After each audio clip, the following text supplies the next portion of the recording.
अस्सलामु अलैकुम रहमतुल्लाहि वबरकातुहू। फ़ाऊज़ु बिल्लाहि मिनश शैतानिर रजीम। बिस्मिल्लाहिर रहमानिर रहीम। अल्हम्दुलिल्लाहि रब्बिल आलमीन वस्सलातु वस्सलामु अला रसूलिहिल करीम। अम्मा बाद। अजीज नाज़रीन, इंशाअल्लाह ताला आज हम लोग जुमा की फजीलत के ताल्लुक से सुनेंगे। यौम जुमा की क्या फजीलत कुरान और अहदीस में बयान की गई है। तो मेरी अजीज दीन भाई बहनों, अल्लाह सुब्हानहू व तआला ने अपनी मखलूक़ात में से बास को बात पर फजीलत से नवाजा है। जैसे कि हम देखते हैं महीनों में रमज़ान का महीना बड़ा ही बाबरकत और बाफजीलत है।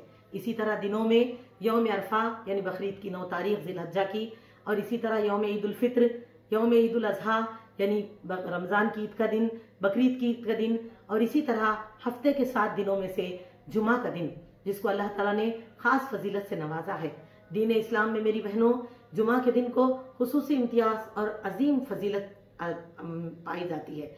अल्हम्दुलिल्लाह, जैसे कि हम देखते हैं कुरान मजीद में भी अल्लाह ताला ने इस दिन के नाम से एक सूरत रखी है, जिसको सूरह जुमा कह के हम पढ़ते हैं।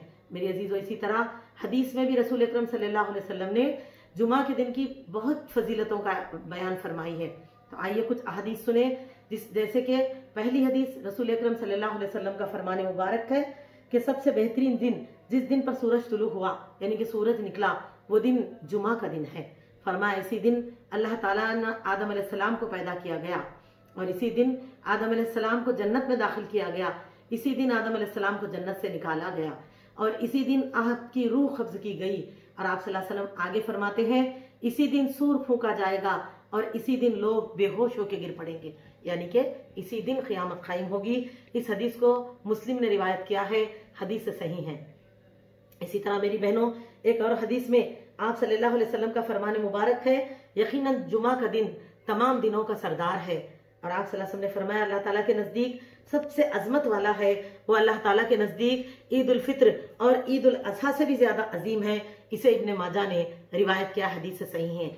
नेस आगे आप सल्लल्लाहु अलैहि वसल्लम फरमाते हैं, ये मुसलमानों की ईद का दिन है। अगर इसी दिन ईद उल फित्र ईद उल अज़हा आ जाए तो जिसने ये दो ईदें इकट्ठे हो जाती हैं, तो इसी वजह से जो नमाज ईद अदा कर ले और उसके लिए नमाज जुमा की हाजिरी वाजिब नहीं रहती, बल्कि उसको उससे रुखसत है।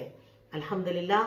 इसी तरह से एक और हदीस जिसके रावी अब्दुल्ला बिन अब्बास रजी अल्लाह अन्हुमा है, फरमाते हैं एक मरतबा आप सल्लल्लाहु अलैहि वसल्लम ने सूरह माइदा आयत नंबर 3 जिसमें तकमील दीन का ऐलान है ना, अल-यौमा अकमलतु लकुम दीनकुम वाली आखिर तक की आयत आप सल्लल्लाहु अलैहि वसल्लम ने तिलावत फरमाई। तो वहां बैठे एक यहूदी ने कहा कि अगर ये आयत हमारी किताब में नाजिल हुई होती तो हम तो इस दिन को अब ईद का दिन बना लेते। तब मेरी बहनों, अब्दुल्ला इब्न अब्बास रज़ी अल्लाह अन्हु ने फरमाया, हमारे लिए तो ये आयत दोनों ईद वाले दिनों में नाजिल हुई है, यानी कि कौन से, एक अरफा का दिन, क्योंकि ये आयत मैदान अरफात में आप सल्लल्लाहु अलैहि वसल्लम जब हज के लिए गए थे, हज्जतुल विदा जिसको कहते हैं हम, तो मैदान अरफात में ये आप सल्लल्लाहु अलैहि वसल्लम तशरीफ फरमाते। उस वक्त जो है ज़िलहज्जा के महीने में ये आयत नाजिल हुई जिसमें अहकामात के तकमील होने का ऐलान किया गया। तो मेरी अजीज दीनी बहनों, आपने फरमाया कि ये हमारे लिए 2 ईदों वाले दिन नाजिल हुई, एक यौम अरफा था उस दिन और दूसरा वो दिन जुमा का दिन था। अल्हम्दुलिल्लाह। तो मेरी बहनों, इस हदीस को तिरमिज़ी ने रिवायत किया, हदीस सही है। इसी तरह नबी अकरम सल्लल्लाहु अलैहि वसल्लम का इरशाद मुबारक है कि एक जुमा दूसरे जुमा तक के गुनाहों का कफ़ारा है, यानी कि इस जुमा से ये जुमा तक हमारे जो भी गुनाह होते हैं, उस जुमा के दिन जो हम अल्लाह ताला की फरमाबरदारी इबादत शरीयत के हिसाब से करते हैं तो हमारे वो गुनाह माफ हो जाते हैं। लेकिन आगे आप सल्लल्लाहु अलैहि वसल्लम फरमाते हैं, बशर्ते के बंदा कबीरा गुनाहों से बचता हो। इस हदीस को इब्ने माजा ने रिवायत किया, हदीस से सही। शर्त क्या बताया जा रहा है, या सगीरा छोटे छोटे गुनाह माफ होते, वो गुनाह नहीं जो कबायर में शुमार होते हैं। तो बंदा, हम अगर कबायर से बचेंगे तो अल्लाह हमारी सगायर की मगफिरत फरमाएंगे इंशाअल्लाह ताला।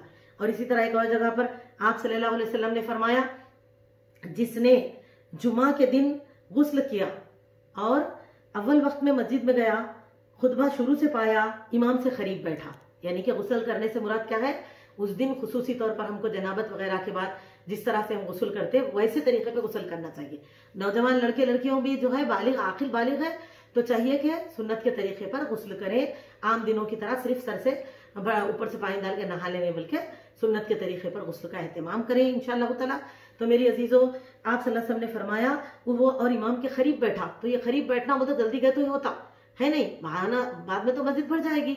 तो फरमाया आगे, खुतबे को गौर से सुना और खामोश रहा, यानी कि खुतबे के दरमियान में इधर उधर बातें ये वो इशारे वगैरह कुछ नहीं करना। और फरमाया इसके लिए हर कदम के बदले 1 साल के सियाम और क़ियाम का सवाब है। इसे तिरमिज़ी ने रिवायत किया, हदीस से सही है। देखा कितनी बड़ी फजीलत है, 1 साल के रोजों और क़ियामुल लैल का सवाब है उस बंदे के लिए, अल्हम्दुलिल्लाह। इसी तरह एक और मकाम पर आप सल्लल्लाहु अलैहि वसल्लम ने फरमाया, जुमा के दिन में एक ऐसी सात आती है जिसे कोई मुसलमान अल्लाह ताला से खैर तलब करते हुए पा जाए। यानी कि सात से मुराद क्या है? घड़ी, वक्त। तो जुमा के पूरे दिन में जैसा असर के बाद, जुमेरात के असर के बाद सूरज गुरूब हो रहा, नया मगरिब से हमारा दिन शुरू होता ना, तो यहाँ से जुमा शुरू होता, फिर जुमा के दिन सूरज गुरूब हुआ, हमारा जुमा खत्म हो जाता। तो ये पूरे दरमियानी वक्त में 24 घंटों में एक ऐसा वक्त आता है जिसमें हमारी दुआ जरूर कबूल होती है इंशाअल्लाह ताला, लेकिन बशर्ते कि हम उस वक्त को पालें। इसीलिए आप सल्लल्लाहु अलैहि वसल्लम ने फरमाया वक्त को तलाश करना है हमको उसमें से, जुमा के दिन की वक्त को तलाश, दुआ की साथ को तलाश करना। तो मुराद क्या है? वक्फे वक्फे से दुआओं का एहतमाम करते रहना चाहिए, उस दिन अल्लाह ताला से जुड़े रहना चाहिए हमको। और मेरी अजीज दीनी बहनों, अल्लाह के नबी सल्लल्लाहु अलैहि वसल्लम ने आगे फरमाया तो अल्लाह ताला इसे अता फरमाता है। इसे बुखारी और मुस्लिम ने रिवायत किया, हदीस से सही।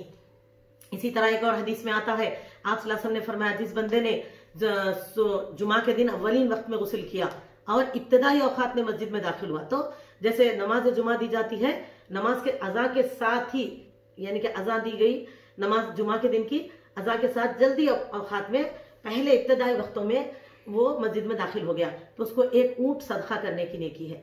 और अगर जो उसके बाद दूसरे दर्जे में दाखिल हुए तो उनके लिए क्या है? एक गाय की सदका करने की नेकी है। फिर तीसरे दर्जे में, तो ये दर्जों का वक्त कब कब तक रहेगा वो अल्लाह रहमान बेहतर जानते हैं, वल्लाहु आलम। लेकिन अब जो तीसरे दर्जे के हिसाब में जा रहे हैं तो उनको क्या है? एक सींगों वाला दुम्बा सदका करने की नेकी है। चौथे दर्जे में जा रहे हैं तो एक मुर्गी सदका करने की नेकी है। 5वें दर्जे में एक अंडे के सदके की नेकी है। लेकिन मेरी बहनों, उसके बाद जैसे इमाम के खुतबे का वक्त होता है तो वो दर्जात तकमील हो जाते हैं, क्योंकि फरिश्ते भी जिक्र अस्कार अल्लाह के जिक्र के लिए मुतवज्जे हो जाते हैं इमाम की तरफ। तो मेरी अजीजों, देखा कितनी बड़ी फजीलत है उस दिन की सदका।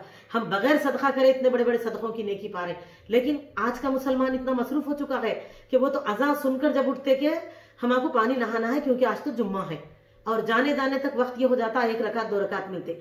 तो मेरी अजीजों, ख्याल रखें ये दिन हमारे लिए कितना अहमियत है। फजाइल को न सिर्फ पढ़ें बल्कि उसको पाने की भी कोशिश करें, या हमको इसीलिए तो समझाया जा रहा। इसी तरह से हम देखते हैं, इसे भी बुखारी और मुस्लिम ने रिवायत किया इस हदीस को। इसके एक और मकाम पर मेरी बहनों, नबी अकरम सल्लल्लाहु अलैहि वसल्लम ने फरमाया, क़यामत जुमा के दिन ही कायम होगी। इसे भी मुस्लिम ने रिवायत किया, हदीस से सही। इसी तरह एक और मकाम पर आप सल्लल्लाहु अलैहि वसल्लम ने फरमाया, अल्लाह ताला ने हमसे पहले की उम्मतों को जुमा से गुमराह कर दिया। यहूदियों को सनीचर और ईसाइयों को इतवार का दिन था, यानी कि हम यहूदी अहले किताब में से जो मूसा अलैहिस्सलाम की कौम थी उनके लिए क्या था? यानी कि हफ्ते के दिन, जैसे असहाबुल सब्त का वाक़या हम कुरान में पढ़ते हैं हफ्ते के दिन वालों का, इसी तरह से ईसाई यानी क्रिश्चियंस आज भी आप देखते ना इतवार के दिन करते हो लोग उनका प्रेयर वगैरह पूरा चर्चों में। फरमाया, और अल्लाह ताला ने हमें पैदा किया तो जुमा के दिन की हिदायत नसीब फरमाई। अल्लाह की रहमत है कि अल्लाह ने उम्मत मोहम्मदिया को जुमा के दिन की हिदायत दी। हिदायत से मुराद उस दिन की अहमियत को समझे, उस दिन की इबादतों को पाएं, उस दिन अल्लाह को राजी करने और उस दिन की जजाओं को पाने की कोशिश करें।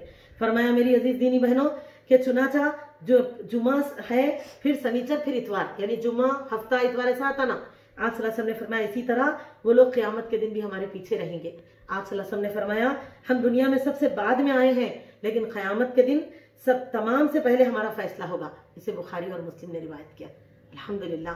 और एक और हदीस जिसमें आप सल्लल्लाहु अलैहि वसल्लम फरमाते हैं कि जिस मुसलमान की मौत जुमा के दिन या जुमा की रात में होती है, अजीज मेरी बहनों, इस बात को तो लेकर आज उम्मत मोहम्मदिया बहुत ही परेशान है, क्योंकि कई जगह ऐसे सवालात होते जुमा के दिन इंतकाल होते कि भाई जुमा के दिन मरने वाले को क्या डायरेक्ट जन्नत है, फुला फजीलतों के ताल्लुक से अक्सर लोग बोलते, कभी कभी ज्यादती भी बोल देते। तो आइए जान लें कि नबी सल्लल्लाहु अलैहि वसल्लम ने क्या फरमाया कि जो बंदा जुमा की रात या जुमा के दिन में इंतकाल करता है तो फरमाया अल्लाह ताला इसे खबर के फितने से महफूज रखता है। इसे मसनद अहमद तिरमिज़ी ने रिवायत किया है।